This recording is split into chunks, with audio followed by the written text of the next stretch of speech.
Star plus के famous serial Anupama में आ गया है बहुत ही इंटरेस्टिंग ट्विस्ट, क्योंकि यहाँ पे अब अनुपमा ने समझाया है मेघा को और मेघा को अनुपमा की बात आ गई है समझ।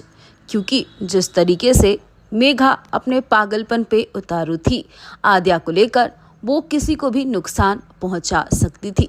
उसने अनुपमा पे भी हमला किए। ये तो गनीमत रही कि अनुपमा बच गई, लेकिन यहाँ पे अब मेघा अनुपमा की बात समझ गई है और मेघा आशा भवन आती है और आद्या को सॉरी बोलती है। तो चलिए आगे क्या हुआ वो हम आपको बताएंगे, लेकिन उसके पहले अगर आपने हमारे चैनल को सब्सक्राइब नहीं किया है तो प्लीज़ हमारे चैनल को सब्सक्राइब कर लीजिएगा।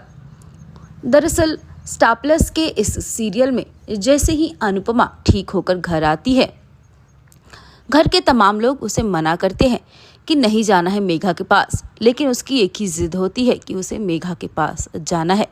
जब वो मेघा के घर यानी डीन के घर पहुंचती है तो मेघा अपने आप को एक अंधेरे कमरे में बंद की हुई रहती है, जहां पे अनुपमा उसे बहुत समझाने की कोशिश करती है, लेकिन मेघा फिर भी कुछ नहीं बोलती और हमेशा यही कहती है कि मैं तुम्हें छोड़ूंगी नहीं।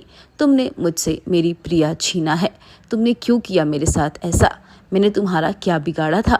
लेकिन और भी वो पहले जैसे बहुत ज़्यादा वो उतारू हो जाती है अनुपमा को मारने के लिए, जहाँ पे अब अनुपमा मेघा को बहुत समझाती है कि आप एक माँ हैं और माँ का दिल इतना कठोर नहीं होता। हम मिलके आपकी प्रिया को ढूंढेंगे, आपकी प्रिया कहाँ गई है। जैसे मेरी आद्या मुझे इतने दिनों बाद मिली, वैसे ही हम आपकी प्रिया को ढूंढेंगे।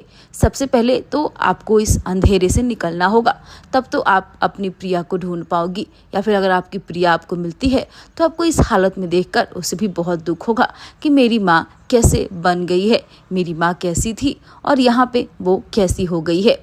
जिसके बाद अब मेघा को इस बात का रियलाइज़ होता है कि वो उसने जो आद्या के साथ और अनुपमा के साथ किया वो गलत था।